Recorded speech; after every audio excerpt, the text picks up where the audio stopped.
Halo tuan-puan, apa kabar semua? Semoga sentiasa selamat, sehat dan fit selalu serta berjaya dalam apa jua yang anda lakukan. Dalam video kali ini saya akan berkongsikan tentang cara bagaimana memohon pekerjaan dalam sistem SPA 9, iaitu sistem yang digunakan pakai oleh pihak berkuasa melantik Suruhanjaya Perkhidmatan Awam Malaysia, dan dulunya SPA 9 ini dikenali sebagai SPA 8I dan ia telah ditambah baik oleh pihak SPA dan dikenali sebagai SPA 9. Saya bersama dengan siapa nama? Wen. Dulu sekolah di mana? SMK Singai. SMK Singai. Tamat pengajian apa? Akademik tertinggi? SPM CJ Pelajaran Malaysia. SPM CJ Pelajaran Malaysia. Dan Wen ni telah tamat SPM pada tahun lepas, tahun 2020. Dan pernah nampak sistem SPA 9 tak? Belum. Okey. Pernah menggunakan laptop? Laptop pernah. Pernah sejak bila? Sejak sekolah rendah. Sejak sekolah rendah. Okey, sekarang ni tuan-tuan saya akan menggunakan satu laptop yang laptop saya sendiri, ya. Dan beliau baru habis SPM tahun lepas, dan kalau ikut beliau layak untuk memohon, kalau ikut dari segi umur 18 tahun ke atas layak untuk memohon mana-mana pekerjaan dalam sektor awam. Minat tak kerja dalam sektor awam? Ataupun kerja dengan kerajaan sebagai apa? Tak tahu. Okey. Kita lihat. Dia kata dia minat bekerja dengan sektor awam, tapi dia tak tahu jawatan apa. Okey. Dalam video-video yang lepas saya telah berkongsikan pelbagai jenis jawatan yang ada dalam SPA 8I dulu, ataupun dalam sektor awam persekutuan. Okay. Jadi saya akan berkongsikan bagaimana cara untuk memohon pekerjaan dalam SPA 9. Okay. Saya akan menggunakan sistem, melalui laptop ini. Saya akan masuk dalam sistem tersebut dan cuba mengisi borang SPA 9, dan beliau akan isi borang tersebut beliau sendiri, dan saya cuba guide, saya cuba bimbing bagaimana beliau untuk memohon. Dia dapat ke tak dapat, kemudian itu terpulang kepada kelayakan beliau lah. Tapi sekarang saya cuma nak merungkaikan bagaimana cara untuk memohon pekerjaan dalam sektor awam persekutuan melalui sistem atas talian. Okey tuan-puan, sekarang saya bersama dengan saudara Wen ini, dan saya akan cuba bimbing beliau bagaimana untuk masuk ke dalam sistem SPA 8I. Sekarang dia ada satu laptop. Ini laptop saya, dia pinjam, dia tiada laptop, dia tinggal di kampung, dia baru habis sekolah, dan disebabkan PKP pun beliau tidak dapat pergi beli laptop. Mungkin dia ada duit kah, Wen? Ada. Ada duit untuk beli laptop? Ada. Dari mana dapat? Kerja. Wah, boleh tahan. Okey. Jadi sekarang cuba masuk dalam sistem SPA 9 ni. Bagaimana? Okey, dia klik. Sekejap. Apa yang kau klik tadi? Google, Google Chrome. Okey, cuba masuk dalam website www.spa.gov.my.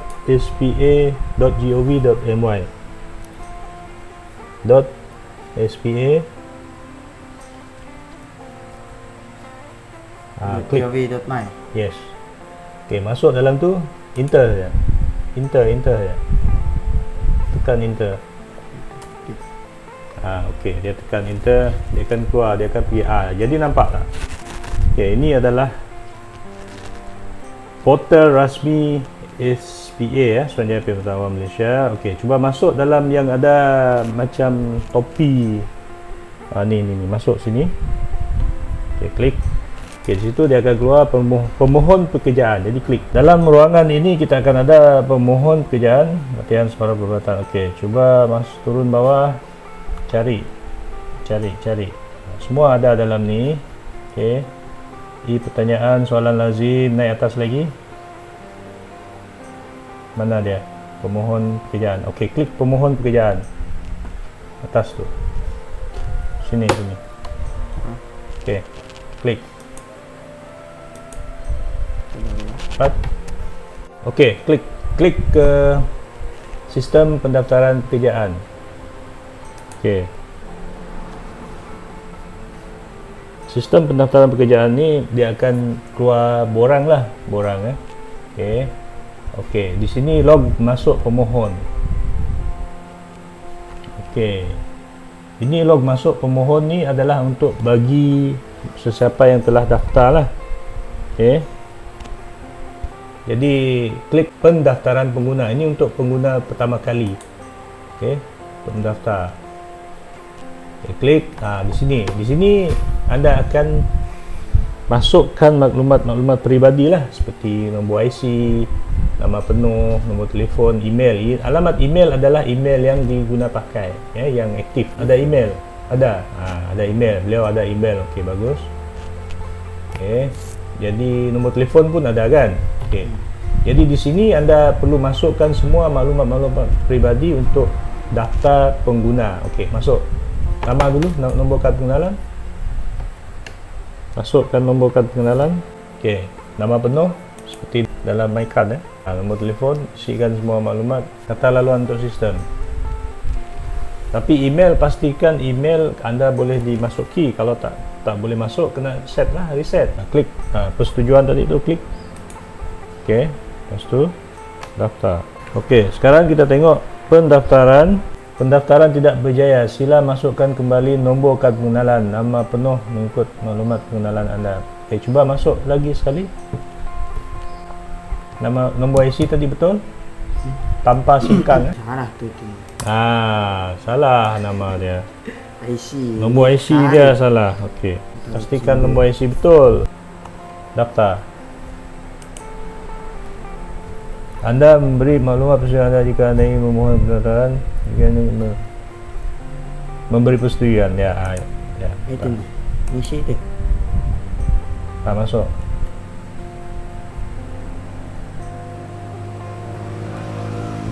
Okey, klik setuju.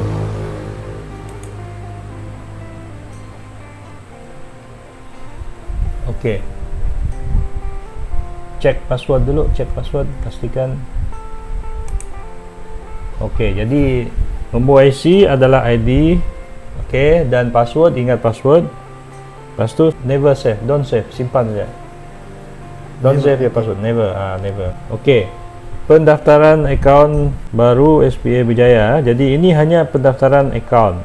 Okey, akaun. Lepas tu masuk balik dalam SPA 9 tadi, borang SPA 9, balik lagi. Okey. Tutup, buka balik lah, buka balik baru plus. Itu. Klik ya. Okey, masuk balik. Type www.spa.gov.my, enter. Okey, bila sudah daftar account, masuk dalam link tadi, masuk dalam permohonan pekerjaan, tengok yang ada topi itu, klik sekali je. Klik sekali. Okey. Okey, klik tadi tu sistem pendaftaran pekerjaan SPA, klik. Okey. Itu dia punya warning, beri maklumat palsu, anda akan didenda 2,000. Okey. Masukkan nombor IC tadi, nombor kad pengenalan anda, ingat kata laluan tadi. Log masuk. Okey, di sini semua ada garis panduan. Kalau kita tengok garis panduan untuk mohon. Okey. Tengok sudah ada nama, masuk. Okey. Sudah ada nama, Nixon Way, nombor IC. Okey, turun. Okey, semua IC, email ada. Okey, alamat di sini dia akan minta kamu masukkan maklumat secara lebih lanjut lah. Okey, satu persatu. Masuk alamat surat menyurat. Ini kan seterusnya. Seterusnya. Okey. Keputusan pemeriksaan tingkatan 3. Sekiranya anda mohon menggunakan SPM, contoh, anda klik saja butang hijau, pilih tahun SPM, okey, tahun SPM, lepas tu jenis sijil, tekan saja butang hijau, maklumat SPM diisi secara automatik, tak perlu type satu-satu. Sebab sekiranya anda memiliki sijil, dia akan berdaftar, dia akan link, dipautkan terus dengan Lembaga Peperiksaan Malaysia LPM. Jika Jika tiada maklumat peperiksaan dipaparkan pada jadual di bawah, pilih dan tambah mata pelajaran dan grade didahului dengan bahasa Melayu. Masukkan setiap satu mata pelajaran peperiksaan SPM anda. Okey tuan-puan, jadi saudara Wen ni tadi, beliau telah berjaya mendaftar akaun beliau dalam SPS 9 dan beliau juga telah mengisi maklumat-maklumat penting dalam borang tersebut, borang atas talian tersebut. Maklumat-maklumat penting di situ adalah seperti email, sebab email ni adalah digunakan untuk urusan komunikasi di antara pihak urustia dengan pemohon, dan nombor telefon juga penting. Mesej juga akan dihantar, dan email akan dihantar ke email yang didaftarkan tadi. Sekiranya beliau menukar nombor telefon ataupun alamat email tersebut, pastikan ianya dikemaskini dalam sistem, dan permohonan ini sah laku dalam setahun saja. Kalau hari ini beliau memohon, pada hari ini adalah pada 29 Ogos, dan 29 Ogos 2021, tahun depan 29 Ogos 2022 ianya akan tamat. Bila permohonan tersebut tamat, dia akan perlu kemaskini lagi permohonan tersebut.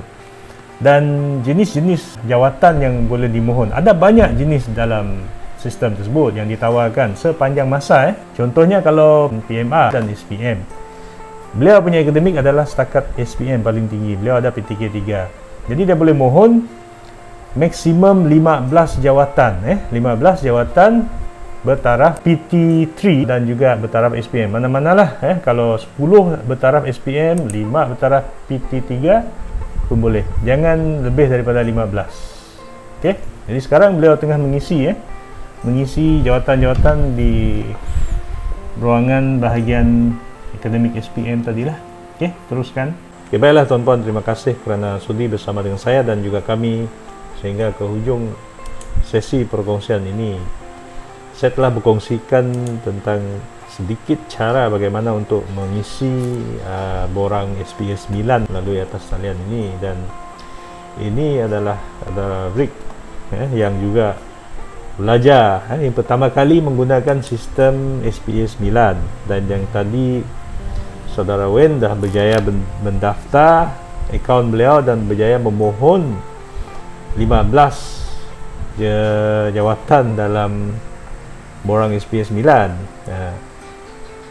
Beliau dapat ke tidak dapat kemudian adalah bergantung kepada kriteria kelayakan ataupun asas tapisan yang telah ditetapkan oleh pihak berkuasa melantik. Yang saudara Wen tadi, beliau ada memohon pembantu kesihatan awam.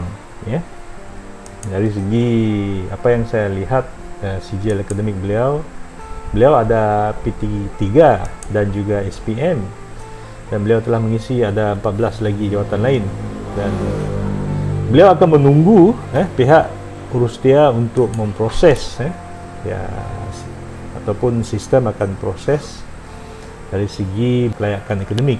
Kalau beliau layak, beliau akan dipanggil untuk duduki ujian atas talian. Kemudian kalau beliau lulus ujian atas talian tersebut, beliau akan dipanggil untuk temuduga secara fizikal, bersemuka ataupun atas talian juga. Sebab sekarang musim pandemik, kebanyakan temuduga dilaksanakan melalui atas talian. Temuduga secara online in situ dia dipanggil, TSOI. Tuan-puan boleh rujuk tips temuduga atas talian juga. Peringatan yang perlu anda ambil perhatian di sini adalah, satu, pastikan semua maklumat yang anda beri dalam sistem itu adalah betul. Maklumat akademik semuanya akan dihubungkan dengan pihak Kementerian Pendidikan, Kementerian Pengajaran, dan juga maklumat peribadi anda akan juga disemak dengan Jabatan Pendaftaran Negara dan agensi-agensi berkaitan lah. Contohnya kalau anda ada lesen memandu, semuanya akan boleh disemak juga, sebab sistem ni ada link dengan agensi-agensi berkuasa yang lain. Anda hanya boleh memohon 15 jawatan yang anda layak, Dan polisinya juga adalah one step lower. Sekiranya anda ada SPM, anda boleh mohon jawatan bertaraf PT3 dan juga PMA. Sekiranya anda ada diploma, anda boleh mohon jawatan bertaraf SPM. Sekiranya anda ada ijazah sarjana muda, anda boleh mohon jawatan bertaraf diploma. Ingat, tuan-tuan kena perbaharui permohonan setiap tahun. Dia hanya sah laku setahun. Dan sekiranya anda tidak dipanggil untuk temu duga, ini yang penting juga. Kemungkinan anda tidak layak dari segi satu tapisan asas ataupun kriteria asas seperti akademik. Kebanyakan jawatan memerlukan anda kredit, lulus kredit dalam bahasa Melayu ataupun bahasa Malaysia. Bergantung kepada setiap jawatan. Setiap jawatan dia ada kriteria dia sendiri. Jadi tidak semua anda akan melepasi asas tapisan. Tidak semua anda akan dipanggil temu duga. Jadi ada yang menunggu bertahun-tahun selepas mengisi permohonan, memohon, dan akan menunggu 2-3 tahun tidak akan dipanggil temu duga. Pastikan anda buat semakan dan anda perlu kemaskini permohonan setiap tahun. Kalau katakan anda gagal beberapa subjek, contoh kalau anda gagal BM, bahasa Melayu anda tidak kredit, BM tak kredit, anda boleh mengulangi subjek berkenaan, ambil subjek ulangan, ataupun anda boleh ulang keseluruhan SPM ke STPM ke. Dan tuan-tuan, yang paling penting di sini adalah minat, minat terhadap sesuatu jawatan. Jika anda minat dalam jawatan tersebut, anda pasti akan berusaha untuk menambah baik nilai diri anda supaya anda boleh layak dalam mana-mana bidang ataupun jawatan yang tertentu. Baiklah tuan-tuan, terima kasih kerana sudi bersama dengan kami dan saya sehingga ke penghujung sesi perkongsian ini. Saya telah berkongsikan beberapa cara ataupun tips bagaimana anda memohon pekerjaan dalam sistem SPA 9. Sekiranya anda minat dalam sektor awam ataupun mana-mana pekerjaan yang ada ditawarkan dalam sektor awam ini, tuan-tuan bolehlah mohon. Dan minat anda, jika minat anda tinggi, anda perlu berusahalah tambah baik nilai diri anda berusaha untuk mencari jalan untuk memohon, jangan harapkan orang lain untuk memohon. Anda kena buat sendiri. Anda boleh meminta garis panduan ataupun bimbingan orang untuk membantu anda mohon. Macam saudara Vic ni, saya pun just bagi tahu tadi kepada saudara Wayne tadi, dan saudara Wayne juga membimbing beliau untuk membantu bagaimana memohon. Jika anda sendiri memohon, anda akan faham. Jika anda ada masalah ataupun kekurangan yang timbul dalam proses anda memohon tersebut, boleh masukkan pertanyaan anda ke e-pertanyaan dalam portal SPA tersebut. Dan yang keduanya, anda kena ingat, tidak semestinya anda mohon jawatan dalam sektor awam saja. Dalam karier anda boleh buat kerja sendiri, buat perniagaan sendiri, anda boleh bekerja dengan swasta dan sebagainya. Banyak cara untuk anda bergiat dalam karier anda dan sebagainya. Jangan lupa untuk menyemak permohonan anda setiap sebulan, setiap 2 bulan, dan permohonan anda tersebut akan berada dalam sistem tersebut.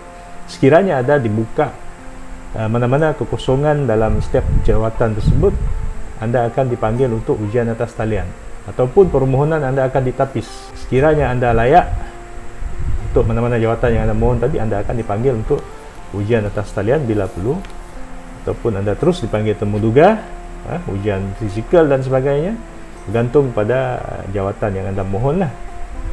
Dan sekiranya anda tidak dipanggil, kemungkinan anda tidak menghantar permohonan, maklumat anda tidak lengkap, permohonan, proses permohonan tidak tamat dan sebagainya, tidak lengkap, anda boleh semak semula dan anda boleh rujuk pihak urustia. Dan kemungkinan juga anda tidak layak dari segi mana-mana, dari sudut mana-mana tapisan lah, contohnya tapisan akademik. Yang paling penting adalah bahasa Melayu, BM, bahasa Malaysia anda, BM anda perlu kredit at least C, C ke atas. Dan juga beberapa subjek lain perlu kredit ataupun perlu lulus. Itu bergantung pada mana-mana jawatan yang dimohon lah. Dan ada juga ketetapan seperti kemungkinan dari segi umur. Contohnya separa perubatan, penolong pegawai perubatan. Separa perubatan ni perlu umurnya hendaklah di bawah 25 tahun. Jadi kalau anda sudah 26 tahun, 27 tahun memang tak layak lah. mohon jawatan lain lah. Dan permohonan anda hanya sah laku dalam masa setahun kena kemas ini tadi. Dan tuan-puan kena pastikan maklumat anda yang dimasukkan tu semuanya adalah maklumat yang betul.